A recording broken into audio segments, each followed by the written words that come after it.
Hello students, इस video के अंदर हम मैक्रो इकोनॉमिक्स के बारे में पढ़ेंगे। इसके स्कोप क्या क्या हैं, इम्पोर्टेंस क्या क्या है, इसके लिमिटेशंस क्या क्या हैं।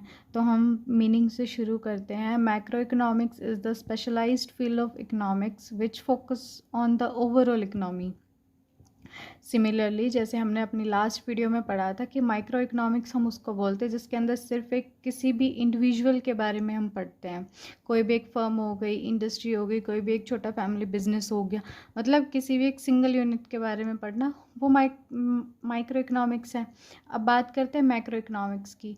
मैक्रो इकोनॉमिक्स के अंदर हम ओवरऑल इकोनॉमी की स्टडी करते हैं, मतलब एग्रीगेट स्टडी। जितना भी जितनी भी इंडस्ट्रीज़ हैं हमारी, जितना भी ट्रेडिंग साइकिल है, वो सब हम उसके बारे में हम किस में पढ़ते हैं, मैक्रो इकोनॉमिक्स में। अब स्कोप क्या क्या है इस मैक्रो इकोनॉमिक्स के, इसको हमने 2 पार्ट्स में डिवाइड किया है, थ्योरीज़ और पॉलिसीज़। पूरी मैक्रो इकोनॉमिक्स के अंदर 6 थ्योरीज़ हैं, that is economic growth and development, theory of national income, theory of money, theory of international trade, theory of employment, theory of general price level। इन सब के बारे में हम आगे पढ़ेंगे डिटेल में। फिर आती है पॉलिसीज़ कौन कौन सी है, फिस्कल पॉलिसी और मॉनेटरी पॉलिसी। अब हम बात करते हैं थ्योरीज़ की। तो सबसे पहले थ्योरी कौन सी है, the theory of economic growth and development. तो किसी भी कंट्री के बारे में जब भी हम स्टडी करते हैं, किसी भी कंट्री इकोनॉमी के बारे में, तो हम क्या देखते हैं कि कितनी ग्रोथ हो रही है, कितनी डेवलपमेंट हो रही है कंट्री के अंदर, और उसको हम कैसे कैलकुलेट कर सकते हैं रियल पर कैपिटा इनकम निकाल के। It is evaluated in the terms of per capita real income. अब हम आते हैं हम अपनी सेकेंड थ्योरी के ऊपर, थ्योरी ऑफ नेशनल इनकम। हम अपने कंट्री की नेशनल इनकम को कैसे कैलकुलेट कर सकते हैं। सबसे पहले हमें हमारी कंट्री की इनकम पता होनी चाहिए, टोटल इनकम क्या है। उसके बाद हमें हमारी कंट्री के एक्सपेंडिचर्स पता होने चाहिए। फिर है कि हमारी कंट्री का बजट कितना है। इन तीनों चीज़ों को जब हम कैलकुलेट करते हैं, उसी के बाद हम क्या पता कर सकते हैं, हमारी कंट्री की नेशनल इनकम क्या है। इस थ्योरी के बारे में डिटेल में हम अपनी नेक्स्ट वीडियोस के अंदर पढ़ेंगे। थ्योरी ऑफ मनी, जहाँ पे मनी की बात आती है, हमें पता है इंडिया के अंदर जो पैसा है वो कौन सी एजेंसी फ्लो करती है, आरबीआई।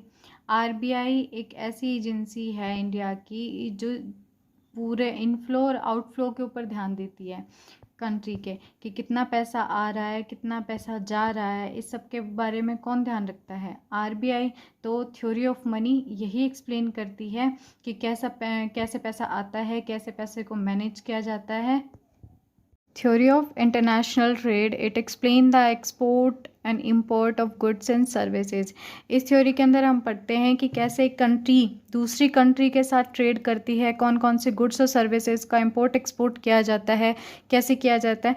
मतलब कि इस सब की इंटरनेशनल जितनी भी ट्रेडिंग होती है एक कंट्री की दूसरी कंट्री के साथ, उसकी डिटेल स्टडी करना, वो हम इस थ्योरी में पढ़ते हैं।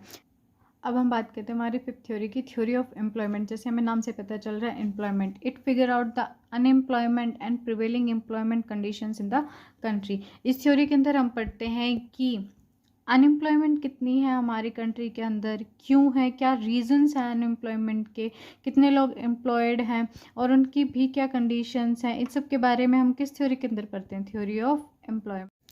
Theory of general price level, it analyses product pricing. इस थ्योरी के अंदर हम डिसाइड करते हैं कि हमारे प्रोडक्ट की प्राइसेस क्या होंगे, कैसे प्राइस फ्लक्चुएट कर सकते हैं, इन सब चीज़ों के बारे में पढ़ते हैं। प्राइस फ्लक्चुएशन के सिर्फ 2 ही रीज़न, इन्फ्लेशन और डिफ्लेशन।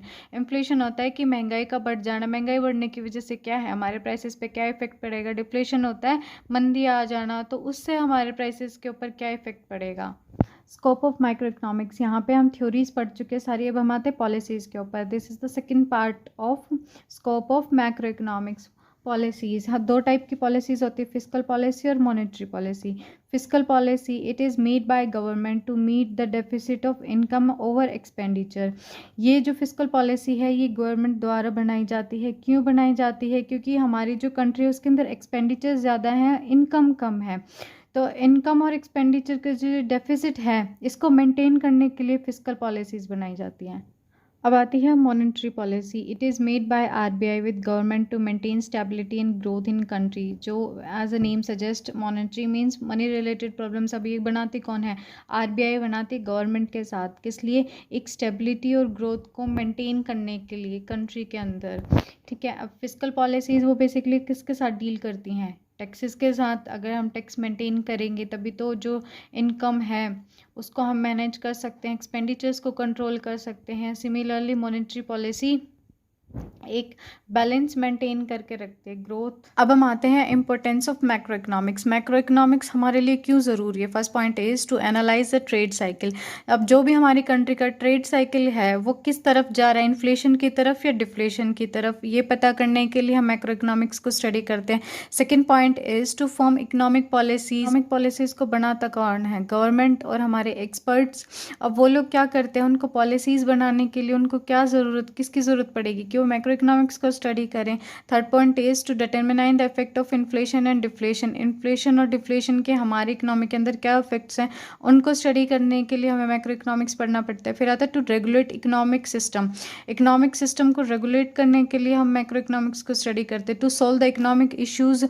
जब हम अपने इकोनॉमिक सिस्टम को अच्छी तरह से पढ़ लेंगे तो उससे क्या है, हमें पता चलेगा कि हमारे इकोनॉमिक इश्यूज क्या क्या हैं। To check over the proper functioning of the country. जब हम अपने को इकोनॉमिक सिस्टम को पढ़ लेंगे, इकोनॉमिक इश्यूज़ के बारे में हमें पता चल जाएगा तो हम किस लिए क्या क्या कर सकते हैं। उसके बाद हम एबल हैं ईजिली कि हम अपने प्रॉपर फंक्शनिंग को पता कर पाएँ कि हमारी इकोनॉमी में चल क्या रहा है। अब हम आते हैं लिमिटेशंस के ऊपर कि मैक्रो इकोनॉमिक की लिमिटेशन क्या क्या है। It consider aggregate as homogeneous but individual data may not be similar. अब हमें पता है मैक्रो इकोनॉमिक्स के अंदर हम क्या करते हैं? एग्रीगेट स्टडी करते हैं, डाटा सारा होमोजीनियस होता है, लेकिन जब वही डाटा हम इंडिविजुअली लेते हैं तो क्या है, वो डाटा सिमिलर नहीं होता actually. Point is misleading. Application of microeconomic measures seem to be irrelevant with aimed at 100% result. इसके अंदर कई बार क्या होता है कि जब हम डाटा एग्रीगेट लेते हैं तो डाटा रिजल्ट कुछ और आता है हमारे डाटा का, लेकिन सिमिलरली अगर हम माइक्रो इकोनॉमिक्स के अंदर जब हम स्टडी करने लगते हैं कोई भी डाटा तो उनका क्या है, उसका रिजल्ट उस पॉइंट पे कुछ आता है। इस fallacy of deductive interference as macro economics deals with aggregate. हमें पता है कि मैक्रो इकोनॉमिक्स वो किसके साथ डील करता है? एग्रीगेट के साथ। But interpretation of individual activities may not B same. And suppose macro economics के अंदर जब हम एग्रीगेट स्टडी करते हैं तो रिजल्ट ऑलमोस्ट सेम होता है, मतलब मैक्रो इकोनॉमिक का रिजल्ट हमेशा अलग आता है जो भी हम डाटा कैलकुलेट करते हैं। Interpretation of individually. सिमिलरली जब हम माइक्रो इकोनॉमिक्स के अंदर जब हम स्टडी करते हैं किसी भी डाटा की, उसके अंदर रिजल्ट अलग आता है। Fourth point is conceptual and statistical complexities. When individual data have different unit, it become complex to draw decision. जैसे हमें पता है कि मैक्रो इकोनॉमिक्स के अंदर हम एग्रीगेट स्टडी करते हैं, लेकिन जब हम डाटा अलग अलग लेते हैं, अलग अलग डाटा का अलग अलग रिजल्ट होगा। अगर अलग अलग रिजल्ट आएगा तो क्या है, हम एक स्पेसिफिक डिसीजन के ऊपर नहीं पहुंच सकते। हम हमारे लिए बहुत मुश्किल हो जाता है किसी भी डाटा का एक पर्टिकुलर डिसीजन ड्रॉ कर पाना। इसलिए क्या है, मैक्रो इकोनॉमिक्स हमेशा एग्रीगेट स्टडी करता है। Then this is all about limitations of macro economics. Thank you.